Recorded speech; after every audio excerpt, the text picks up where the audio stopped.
Hello everyone and welcome to your official Memorial Day float trip planning video for 2024. I'd like to introduce you to my planning committee and also the committee that is the reason why this video is so late. So I'm going to go over everything we need to know for this year, start times, stop times, all that kind of nonsense. I'm going to show it to you on this map here. Initial dates, obviously Memorial Day weekend, May 24th through the 26th. That's Friday, Saturday, Sunday. 3-day float, 2 nights. First day will be 10 miles. Second day will be 18 miles. Don't cringe at that. I know we did 19 last year and it was tough, but it will be better this year, I think. And then last day, 10 miles. So 10, 18, 10. Great section of the river. We are starting in Nescopeck, so we're not doing all kinds of crazy driving north or south. We're starting about a mile from this house over in the creek, and we're going to float into the river. I'll show you that all on the map. And map. Yes. Can you say float? Float. Great. Here we go. Alrighty, so before we get to looking at the physical river map that I have, I just want to give everyone a brief overview here on Google Maps, because this is something you can kind of look at yourself, check out yourself, and I've got this little handy doodad to help me point at things. I'll just use the top right corner to point at stuff. What we're looking at here is all my past, present, future river trips planned on the Susquehanna, but let's focus on where we're going to be this year specifically, which is right here. So like I said, it's a 3-day, 2-night trip. We're planning on starting here in Nescopeck, floating 10 miles down the river to a river island here in Espy, which is just before Bloomsburg.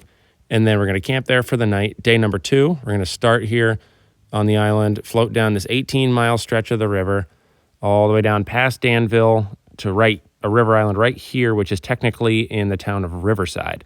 Then we're going to camp there for the night. And then day 3, we'll start from that island and then float down this last 10 miles of the river right here where the west and north branch meet. Down a little further, we're going to have to portage around a dam and then finish right here in Shamokin Dam. So I'll get a little more detailed here at our starting point. When we start for the day, here's my house. My mom's old house is here on Montgomery Street. There's a nice section where we can actually put in the Nescopeck Creek. So we can start in the creek and then just shoot out here into the Susquehanna and then do our first day, that first 10 miles down this portion of the river until we get to Espy. Right here is the Susquehanna Outdoor Adventures. The guy who owns this also owns this strip of islands here, and we're going to be camping somewhere on here. He actually has them maintained very nicely and has some structures built on them. I only said that we needed a primitive site just to pitch tents, but he actually drives a pontoon boat out there and mows some of them to keep them very nice. The only thing with that, it's going to cost $10 a person to camp there for the night, but it's very well maintained. Guy's a real nice dude. Should be a great first night of camping after an easy 10-miler from Nescopeck. So then once we shove off from there, like I said, be the 18-mile section of the river down past Catawissa, down here into Danville, past Riverside, and then we're going to camp on this island here. So what we're looking at here is actually 2 separate islands that split in the middle. This smaller one is publicly owned for public camping, but it wasn't great for a group of our size or our potential size. So we're actually going to technically camp at the tip of this big island here, which is privately owned by the people here in this farmhouse, but I don't think it's going to be a real big issue at all. I talked to the guy from Susquehanna Outdoor Adventures, and he said it's really not a big deal, because what are the cops going to come out here? But anyway, doesn't matter. So then day 3, we're going to leave from that island, come down this section of the river, and right where the west and north branch meet, there's a really nice little state park right there. We can stop at just for the heck of it if we want to. That's originally where I wanted to end the trip, but you can't park overnight there. And so our final hazard on day 3 is going to be getting over this Adam T. Bauer Memorial Dam, also known as the Faber Dam. It's an inflatable dam that raises the river level about 5 or 6 feet, which turns everything from about right here in the North Branch and right here in the West Branch, all of this into a giant recreational lake. So all we got to do is get around that. And I've actually been to it in person because, of course, I have. And this is where we got a portage on the river left side. Not a big deal. You just park it right here, get all your crap, move your canoes down to here. because you don't want to go over that in a canoe because rocks and death and fun stuff. So not a big deal. Just got to get around that to finish the last mile of our trip, and that should be the hardest thing we've got to do. So let's take a look at the physical map, and we'll go from there. Ta-da! So just a couple more details here on the physical river map that I've got. The reason I wanted to start here in the creek and float out into the river is because if you start anywhere here next to Nescopeck, then you have to go under the bridge, which has this Nescopeck Falls, as it's known. It's really not terribly dangerous, but if the river level is a little too low, it's a little rocky, and I figured starting out the trip, dumping everybody into the drink would not be a great time and a great way to start the trip. So there's nothing really bad in this section here. There is a nice little island we can go around, and that little purple ducky means that there's probably some good bird watching there, but nothing else terribly spectacular in that section. And then coming down, this is a little further here. This is the group of islands that we're going to be camping on there next to the Susquehanna River Adventures, night number 1. So no other hazards in this section of the river, nothing crazy. So then leaving from there for day 2, same thing. We're going to come along this section of the river. Nothing terribly interesting or dangerous. More bird watching with a purple ducky over here. And yeah, so that's that section of the map for that portion of day 2.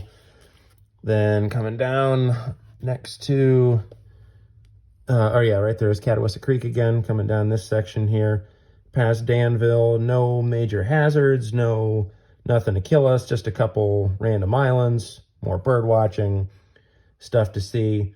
Should just be a nice little portion of the river. Nothing dangerous, nothing crazy. Coming past here. So day 2 is going to be kind of long, so we might be able to stop on one of these islands or maybe one of these boat launches or something to get some lunch, stretch our legs, that kind of deal. Check out whatever we want to feel like. Nothing crazy there. And then, so this, right here is night number 2, where we're going to be camping right at the tip of this big island. And again, nothing crazy down through here until we get to the Faber Dam, and then that's the boat launch where we're ending. The only thing that's going to suck a little bit for day 3 is right here. Like I said, this is all a recreational lake because of the dam here. Right here is where Lake Augusta starts. It's known as Lake Augusta. So there's not going to be much current for this portion of the river, but it is a cool section of the river because there's an airport here, there's a state park here, there's all kinds of just neat nonsense, and it's right where the west and north branch meet. I'd really like to come along the right side of this island and kind of just meet the west branch and then go down and hit the dam. It's just a really neat section of river. It's Memorial Day, so there's probably going to be a lot of partying going on. We might get a pontoon boat be able to drag us along. But like I said, that's all there is really on the physical map. Nothing hazardous, nothing dangerous, just should be a nice section of river. Should be a good weekend. Yeah. Then one thing I did forget to mention logistically is everything that needs to happen on Friday. So Friday morning, we will meet in Nescopeck. We'll drop all of our gear, all of our canoes, kayaks next to the creek. And then everything, all the vehicles that we need to haul that equipment, so all the trailers, trucks, whatever, drop our stuff there. We will drive our vehicles down here to the Sunbury Fish and Boat Commission access, leave them there, and then bring a vehicle back with all the people that drove back to Nescopeck. And then that way we'll have cars parked in Nescopeck, and then we'll float down for the weekend, finish here on Sunday, and then all of our vehicles will be there waiting to haul the canoes and kayaks back to Nescopeck. So Friday morning, dump the stuff, take some vehicles down, and then bring one car back with all the people who drove to Nescopeck. Fish and Boat Commission access is about 49 minutes away from Nescopeck, and shouldn't be a bad drive. So we're just going to have to burn about 2 hours on Friday just driving some vehicles down to Sunbury, but that will make Sunday much easier because we'll just have to get out of the river and drive back. No harm, no foul. Dilly dilly.